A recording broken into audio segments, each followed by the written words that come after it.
Episode 69 of 211's Baseball Talk is upon us. We've got a great episode for you. We'll talk all about the Blue Jays losing 2-3 to the Astros, the series against the Braves. We're going to talk about the offensive performances around the league this year and more. Stay tuned. 211's Baseball Talk, episode 69 starts right after this.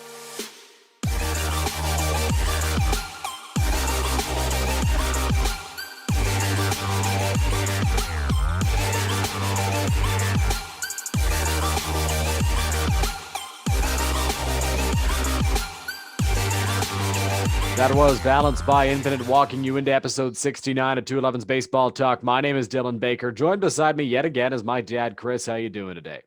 I'm good, thank you. I'm actually in front of you on your monitor, but every time, socially distancing every time, every episode, you gotta correct me on where you are actually situated. Technically, not beside me, although in the Zoom frame, you're beside me. You're right next to me, so technically I'm not wrong. That's there, true. But yes, you are in a different room. Point. You're in front of me on my monitor, though, and we're ready to get things going in this episode. So let's dive right into things. The Blue Jays took on the Astros on Friday night after wrapping up the split with the A's. They stayed in the division to face the Astros in Houston. Game 1 featured Ross Stripling versus Jose Urquidy. The Blue Jays got the scoring started early with a Bo Bichette missile to left field, putting them up 1-0. However, the Astros countered in the second with a Carlos Correa 2-run homer to put them up 2-1.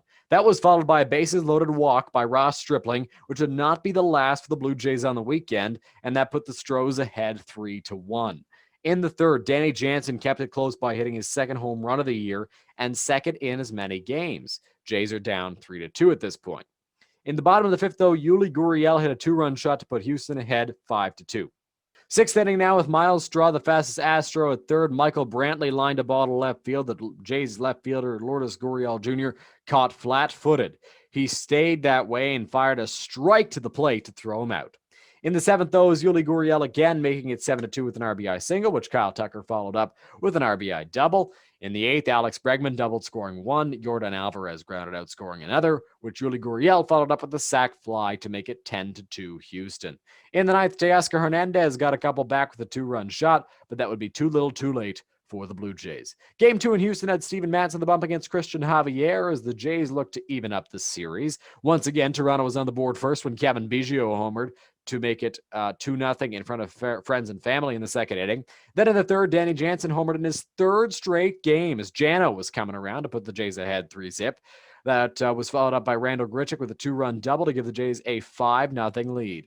In the bottom of the fourth, Yordan Alvarez hit a 2-run shot to make it 5-2. In the fifth, it was Alvarez again as he singled home another run to make it 5-3. The Astros got another run in the eighth when Yuli Gurriel grounded out, and all of a sudden it was a 5-4 game. However, in the ninth with two guys on, Marcus Semien went yard in a bit of a joke stadium way, but it gave the Jays some much-needed insurance, and they won 8-4.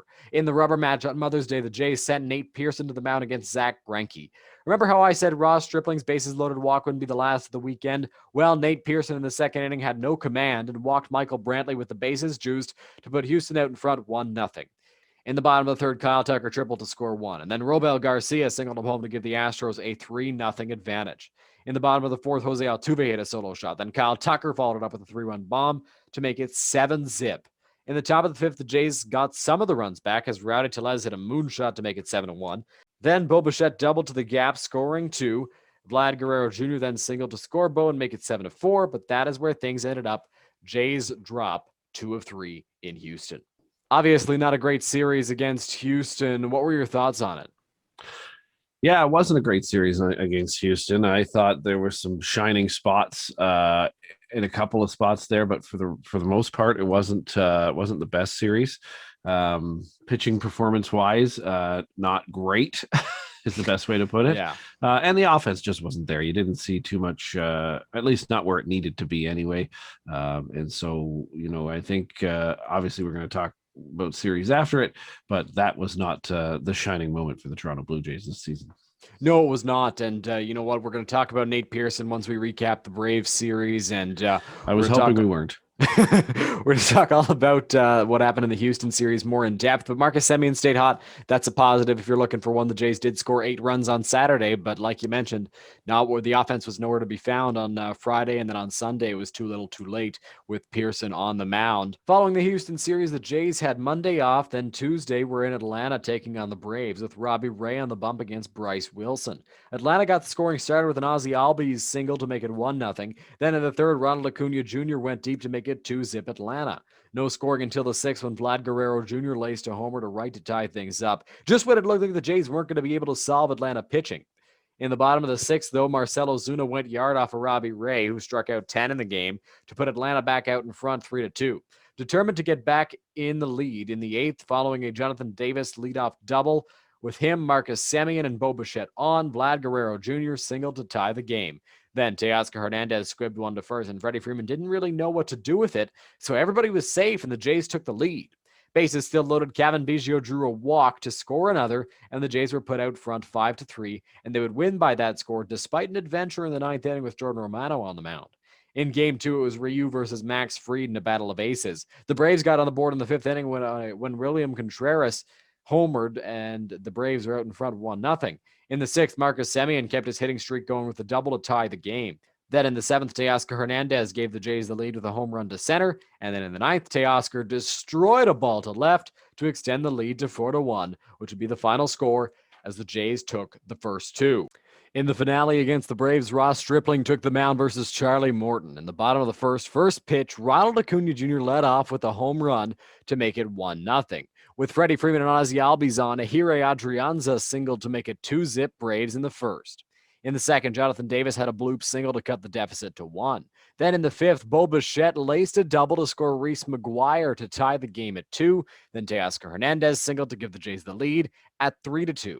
In the bottom of the sixth, Dansby Swanson homered off of Tim Meza to give the Braves the lead again. Then in the eighth, Cavan Biggio destroyed a double off of a 97-mile-an-hour pitch from lefty A.J. Minter to tie the game at 3. Ninth inning with Atlanta closer Will Smith on the mound. Bo Bichette put the Blue Jays ahead with a line drive double to give them a 2-run lead. Cavan Biggio lined another double off of the lefty, making it 7-4 Jays. Then Lourdes Gurriel Jr. had a sac fly to make it 8-4. Bottom 9, Romano struck out the side. The Jays win it 8-4. So the Blue Jays wrapped up the series against the Braves. Now, do keep in mind, we are recording this during the finale, which is in the afternoon on the Wednesday. Of course, there will be the highlights from that Wednesday game, but that'll be recorded at a later time. So we are not sure what the outcome of the series is. If the Jays swept the Braves, if the Jays won 2 out of 3, we don't know. But we're here to talk about the first 2 games and the Astros series for sure for you. Let's talk about the biggest story for the Blue Jays over the past week. Nate Pearson was called up on the weekend to make the start Sunday. Everybody's excited. They've needed consistency from that 5th spot. They haven't had it. Anthony Kay's tried his go around at that. They've done bullpen days. It hasn't worked. Nate Pearson, who had a great first start in AAA, all signs are pointing to him having a pretty good performance as well on Sunday. The Jays were looking for hopefully some innings. They didn't get that. Pearson struggled. I believe he pitched 2 1/3. He allowed a bunch of runs. It was not a great performance for Nate Pearson. First, before we talk about his demotion, what were your thoughts on Pearson's performance? Well, obviously it was terrible. I mean, there's no question it was terrible. I sent out a tweet in response to Mike Wilner's tweet calling him a bust, and got exactly the reaction I was clickbaiting for, which was great. So Wilner, I apologize for that. That was, of course, a joke. I don't think that Nate Pearson is a bust, but I certainly got, as Andrew Stoughton would put it, the garbage clown's coming out and taking me down for that. And actually, I guess I was the garbage clown in that scenario, but on purpose, and certainly not serious about it. But Pearson doesn't look good. He doesn't look like himself. He doesn't look like he has any confidence. He it's almost like the Ricky Romero scenario. There we go. We got it all. In that he's got some kind of mental block right now. I think. I mean, he's obviously got the stuff. He's shown that in the past. He's shown that in his minor league times. He's even shown flashes of it in the big leagues, but right now he looks like he is not confident in himself. He's having trouble getting that confidence back, and it was the right move to send him down. All right, so yeah, I agree with you. He doesn't look like he's got all of his confidence with him right now. He's struggled to find the strike zone. He's going to need to make some mechanical adjustments. He was flying open, throwing pitches high. He did not have very many pitches that were strikes in that game, and he's a big swing and miss guy. He wasn't getting them in that game on Sunday against the Astros. Keep in mind, I mean, the Well, when they were Astros. a foot outside, you're not going to get swings and misses, right? So Exactly. No, you're right. And the Astros are experienced hitters. If they were playing the Orioles, who are younger guys or guys who are on the fringes of the big leagues, you might get a few more swings and misses. But the Astros still have a solid lineup with Altuve, Correa, Bregman, Yuli Gurriel. I mean, we saw all of Nate Pearson's flaws exploited in that game, and he's still young, right? And I know you were joking about that bust tweet when you were talking about Nate Pearson. I think everybody who has called him a bust is either joking or is a garbage clown so far because he is so young. And Mike Wilner brought up a good point in his response to you, which was if you called Vladdy a bust, then sure, Vladdy's having a great year this year. It takes some time for guys to come around. I mean, you mentioned Ricky Romero. I think of Roy Halladay, who was sent all the way back down to Single A, I believe, and then he came back and dominated, pitched, had a Hall of Fame career, right? So I think that Pearson needs a little bit more time in the minor leagues. I liked the move to send him down. You talked about confidence. He got sent down right after a bad start, and there were some critics of the move because they were afraid that Pearson's confidence was going to be shot after that, or that he didn't get a chance to work with Pete Walker. What are your thoughts on the demotion? You called it the right move, but what are your thoughts on the whole scenario and how it went down? he needs to go dominate. He needs to go get some work done on some of the things that he's doing. There's something going on with his delivery. As you said, he's flying open in a lot of cases.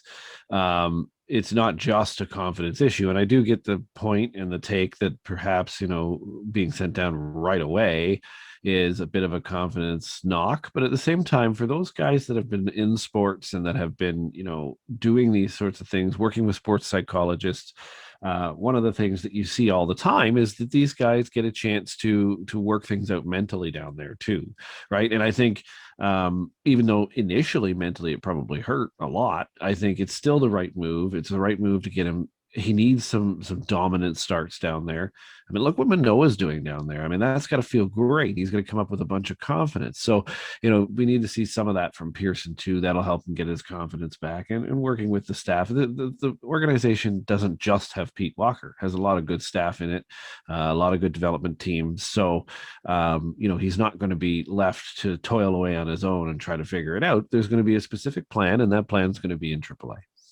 Yeah, no, I agree with that. I think he does need to go dominate somewhere like you mentioned. I mean, he's got the stuff. He's a guy who can always bring it. He can throw high velocity. We saw it in the playoffs last year against Tampa Bay, and I hate to bring up that example because I think I brought it up last week as well.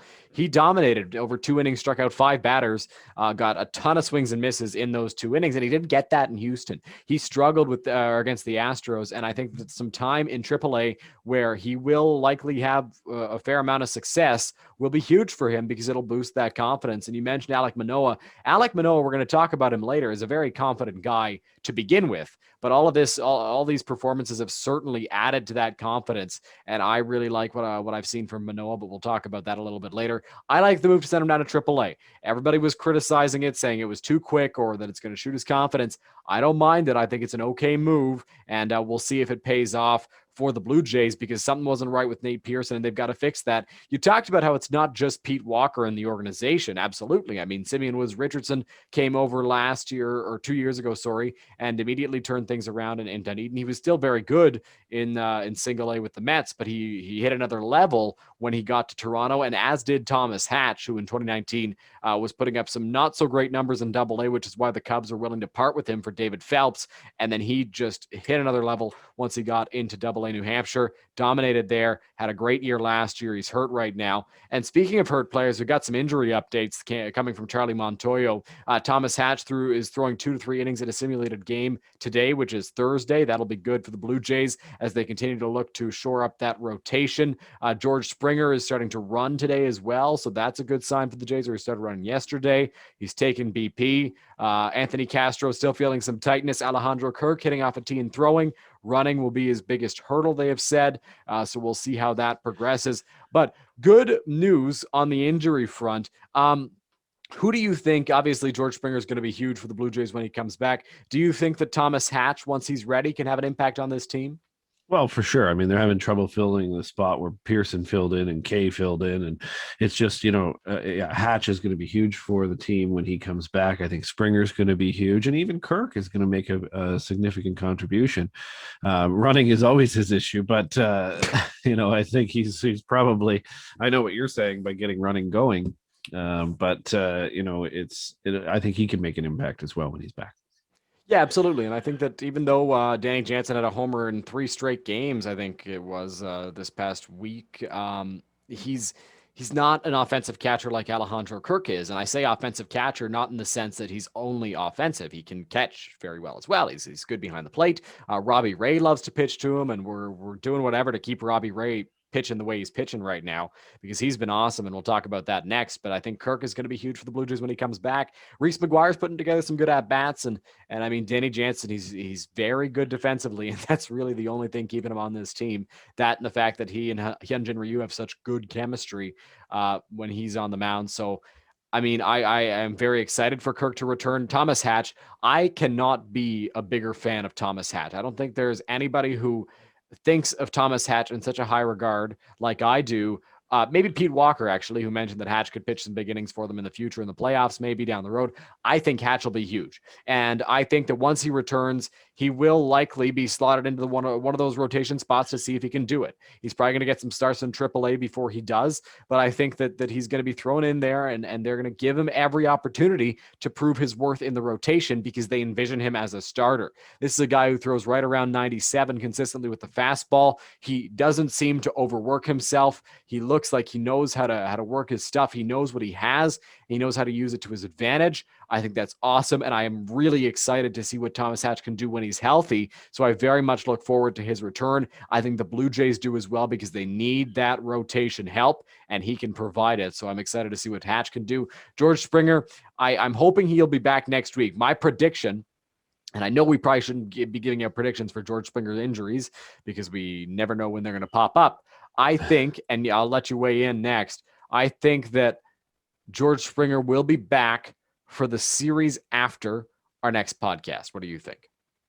Yep, I would agree with that. I don't think I have any different take on that. I think that's when he'll be back. I think they're going to be a little extra cautious with him, and hopefully it means that he stays for the rest of the season. So that's actually not only when I think, but when I hope he returns. Yeah, Love I to see agree. it tomorrow, but I don't think he'd be ready for that. No, I don't think so either. I think that he's just going to ramp up the running starting in this series against Atlanta. Then they go back home to face the Phillies. I think that he's going to get better and stronger, and I think that they give him the Phillies series, the one after I forget who they play there, and then I believe they head to Cleveland next weekend, and that's when I think we might be able to see the return of George Springer. I think it's soon. I think it's within the next 14 days, but I really hope the Blue Jays don't rush it and they don't let George Springer try to convince them to rush it because Springer really wants to play. He's a competitor. He's a guy who wants to play every single day.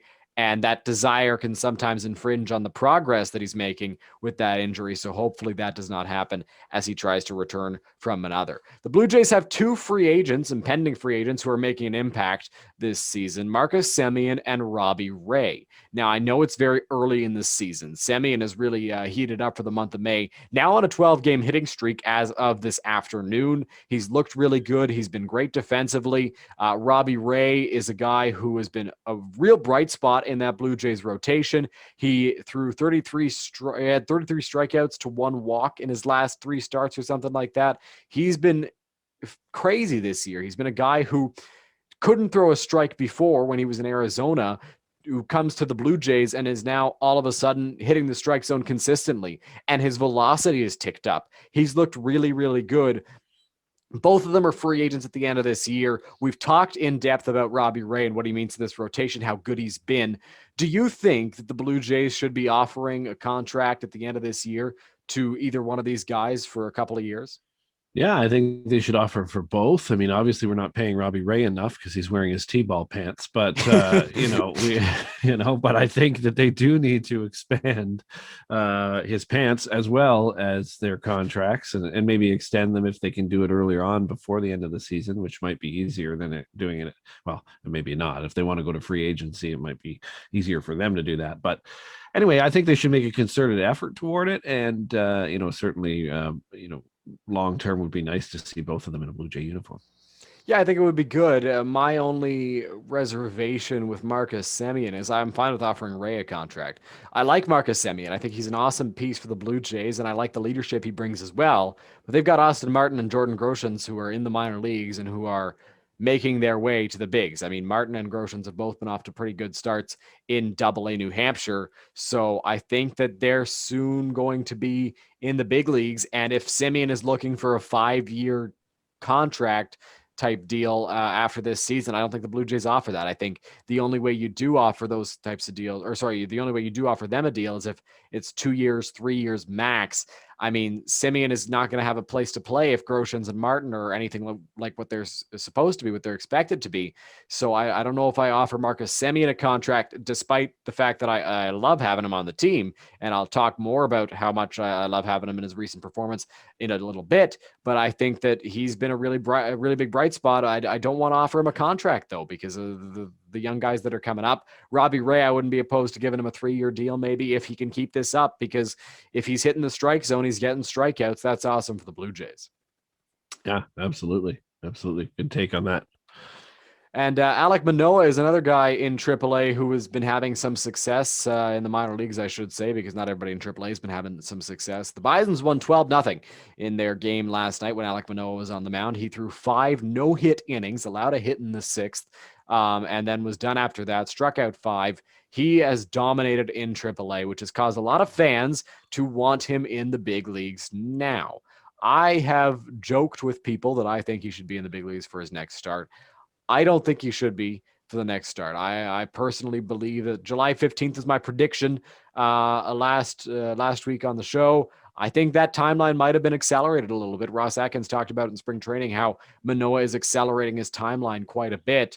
And I think that he's continuing to accelerate it as he pitches through the minor leagues. So I think that maybe it's earlier than July 15th, but I think it's too early for his next start. What are your thoughts on the whole Manoah coming up debate?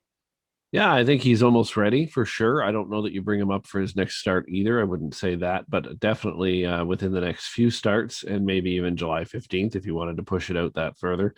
I mean, extra development never hurts anybody. I know the fan base is really excited about getting him in there. As we've said, the more you develop a player, the better they're going to be so that they don't have to return to the minor leagues after. So, I would like to see July 15th as well, just for development purposes. But if he's desperately needed, if this rotation continues to sputter in the back end, we can't find, or the Jays can't find a solution for that, then maybe Manoah is going to end up having to be it. And again, that accelerated timeline kicks in. Yeah, I don't want to see him before June in the big leagues, though. I think that he's a very good piece, and I want him to pitch for this team. But I think that staying in the minor leagues until June, I think that'll get him 4 starts, maybe 5. I think then we reevaluate and we see where he's at. If he's that good and the rotation is that bad, then bring him up for sure. That's great. We can finally plug the rotation a little bit with Manoah coming up, Hatch returning, Pearson hopefully finding his groove again. That would be awesome. But I don't know that we will see that, and I really hope we do, because he's a top prospect. He's pitched really well. I don't know that he's walked a guy this year. I don't think he has. He's hit a lot of Just guys. hits them all. Yeah, he just gets to a 3-0 count, just plunks him. But no walks in his start. In his last start, I believe he didn't have a walk the time before that. Maybe he had one or maybe two, but I really liked what I've seen from Alek Manoah so far. I've been a huge fan of Manoah for a while. As soon as he got drafted, I was a big Alek Manoah guy. There was a debate that Josh Goldberg of Sportsnet 590 and I had on Twitter a couple of weeks ago before the season, or maybe just first week into the season, about Luis Castillo of the Reds.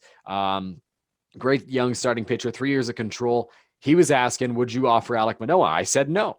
And I said, I'm not basing that solely on spring performance, because a lot of fans were. A lot of people were saying no in those replies because of how well he pitched in the spring. That was part of my reasoning for it. But I think that what he's shown shows that he can be a reliable big league piece, and he's going to be a front of the rotation starter. I don't know if I want to give that up. So I've been a huge fan of Alek Manoah. I think Manoah is going to be a key contributor to the Blue Jays. If they want him in the rotation by June, maybe, that shows that this is a year they're trying to win. I saw 2021 coming into it as still another development year, as a good development year. They're not a World Series contender this year without Alek Manoah, I think, in the big leagues, without pitching in the big leagues. Do you think that if Manoah gets called up before July, that this is signaling the Blue Jays are going for it this year? I think for sure it does. For sure it does. If they are going to try and fill a gap in the pitching rotation that early, and with somebody that's potentially an up and coming prospect that could wait a little bit longer, then I think it does show that. Yeah.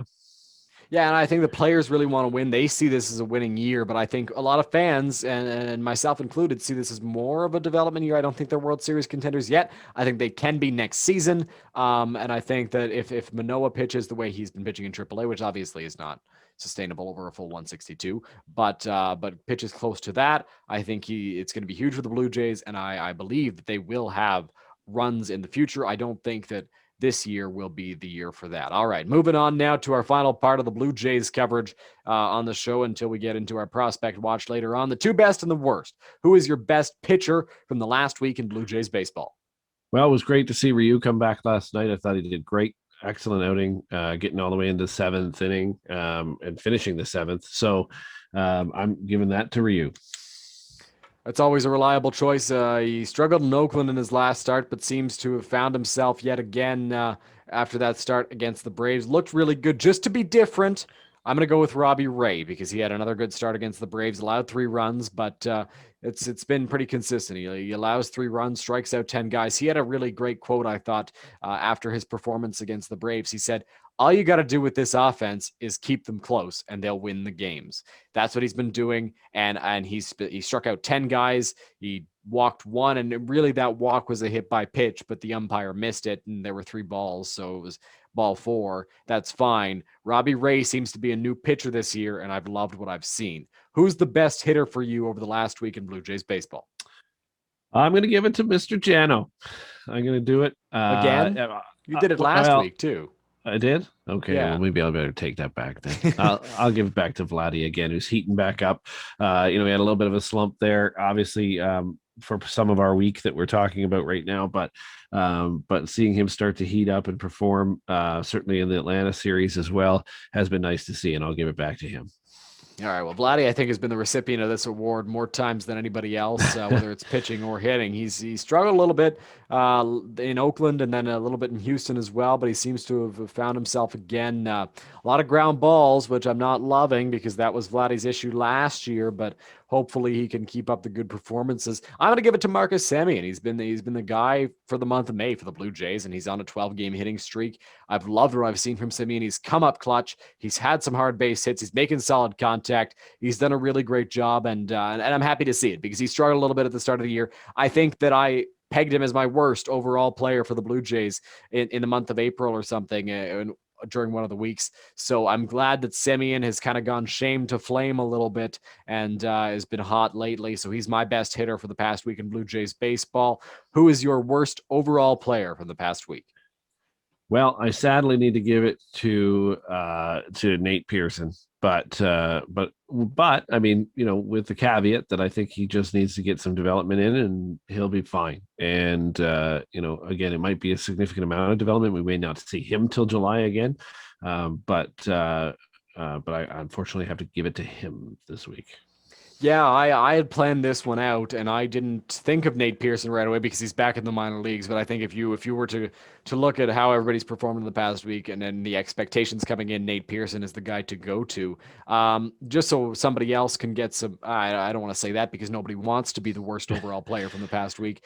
But Lourdes Gurriel is my worst overall player from the past week. He's really struggled at the plate. He's always been a bit of a free swinger, but this year he's taken it to another level, and he seems to really be struggling. Apparently, Charlie Montoyo had a talk with him after the second game in Atlanta, and he had a solid base hit in game 3. I've been watching a little bit of it this afternoon, but Gurriel is my worst hitter from the past week. You can think of a lot of good hitters throughout baseball who have struggled this year, a lot of them who can be considered the worst on their respective teams, and that's been a trend throughout baseball. I mean, they've really struggled offensively. That has led to 4 no-hitters from Joe Musgrove, Carlos Rodon, John Means, and now Wade Miley last week.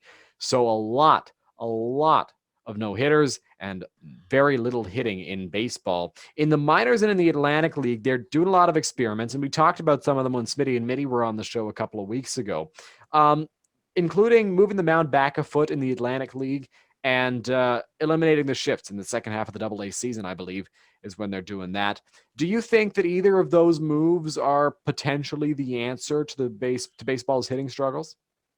No, no, I don't. It's just more Rob Manfred experimentation. And it'll be interesting to see if it generates more offense, but I don't think it will. I don't think it'll do anything personally. I disagree. I listened to an interview, and maybe this is just because I listened to an interview with Theo Epstein last week, and he's their new pace of play guy in Major League Baseball. I'm a fan of Theo Epstein and the work that he's done in front offices, and I hope he can bring the sport back to where it once was as the most popular sport in the United States, and hopefully gain popularity in Canada as well. Listen, he said that in all the studies they've done, people love their favorite plays at the ballpark are not home runs. They're doubles, they're triples, and they're stolen bases. People want to see excitement where guys are going full sprint around the bases, where they're going from one base to another and there's action. That's awesome. That's my favorite thing to watch in baseball. A triple is so rare, but it's so exciting because there's a guy motoring around the bases and outfielders are just scrambling to try and throw him out at third base. It's probably one of the best things in baseball, but it's also the least common thing in baseball right now for hitters. So I think that moving the mound back could help. Now, I say that because Major League Baseball had similar numbers to this, maybe a little bit better, the year before they lowered the mound. When the mound was high up, pitchers started to find advantages. And that's what's happening now with places like Driveline, with Pitching Ninja showing off pitches, with grips and all sorts of stuff, with spin rate augmentation. It's been a pitcher's world lately, and hitters have not been able to use the technology and the science like pitchers have for their success. So I do believe that there could be a solution with moving the mound back. We'll see the results. I don't know what's going to happen. I can't predict it. I am optimistic. And shifts, I believe, are maybe a byproduct of the struggles at the plate with people just trying to pull it, but it also could be part of the solution, because I think that if you eliminate shifts, there are so many more base hits up the middle that will be singles, and then there won't be ground outs. Guys that pull the ball consistently will have more hits. It'll be more exciting. It won't be as good for pitchers, but they'll have to adjust yet again. And I feel kind of bad for the pitchers because they've adjusted, but it's not an entertaining product for fans, for a lot of fans right now. And I know there are people that think, oh, there's no problem with the game right now. The reality is, I mean, it's not all that exciting for the full 3 hours. I don't think pace of play is the problem. I think there's just not enough excitement, especially this year with the way the pitchers have pitched. Agreed. Now, moving on, we saw the Wade Miley no-hitter last week. I mentioned it there in that little segment about the offensive struggles. Wade Miley is but he threw 7 pitches the whole game above 90 miles per hour. He threw more pitches under 70 miles per hour, which were, I believe, he threw 14 or at 70 miles an hour, something like that. There was some crazy stat where he threw more pitches that were at 70 miles per hour or lower than he did above 90 miles per hour. I mean, I think at this point, the no-hitters, which sucks because no-hitters are so rare, I think they've gotten a little less impressive because of the fact that hitters have struggled so much. Yeah, I think it has to do with last year. Obviously, hitters have taken a lot longer than pitchers to get back into their groove, and that's why these no-hitters have happened so quickly. And so often already this year. I think that'll peter out toward the middle of the year when the hitters really start to catch up, for sure. I mean, props to Wade Miley though for being able to exploit the hitter's flaws and work that no hitter. I mean, seems like a really good guy. He said that his son gave him a temporary Hulk tattoo on his arm, which he showed a picture of to the media after the game, and that powered him to his no hitter. So that was a pretty cool moment. Moving on to Prospect Watch to conclude the episode of the podcast. Every week, we'll highlight some prospects in the Blue Jays system that have done really well. And, of course, Alek Manoah is another guy. We had him last week on the Prospect Watch. We have him again. 6 innings, no runs, 1 hit, no walks, 5 strikeouts. He's been dominating the AAA level. At the AA level, Gabriel Moreno is hitting .500 on the year so far. The young 21-year-old catcher has a home run, 8 RBIs, and a 1.336 OPS. Simeon Woods Richardson also in AA, 5 innings pitched, 1 run, 1 hit, 2 walks, 8 strikeouts in his last start. very optimistic numbers from Simeon Woods Richardson there. And then Ryan Gold in high A Vancouver, a 381 average, 5 RBI, and a 107.1 OPS. Those guys are the 4 best prospects in the past week for the Blue Jays. And that concludes episode 69 of 211's Baseball Talk. We thank you very much for watching or listening, whatever that may be. And we'll see you again next week for another great episode.